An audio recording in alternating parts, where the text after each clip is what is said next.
Os filhos ficaram bem tristes porque eu tava lendo, brincando e correndo, esconde-esconde.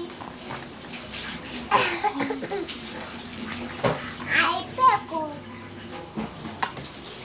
a fadinha e botou dentro do celular do papai. Aí ele ficou bem com medinho. Quem é ele? Da fadinha. Quem é ele? Pedro. Aí Rapunzel levou essa criança bem aqui. Pra ele. Rapunzel tive um fogo no cabelo dele. Ele ficou bem triste. O cavaleiro ajudou ele, Pedro.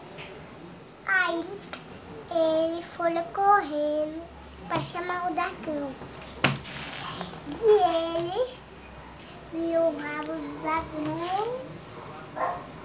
A mamãe foi na noite com o filho e pediu o livro, um monte de livro.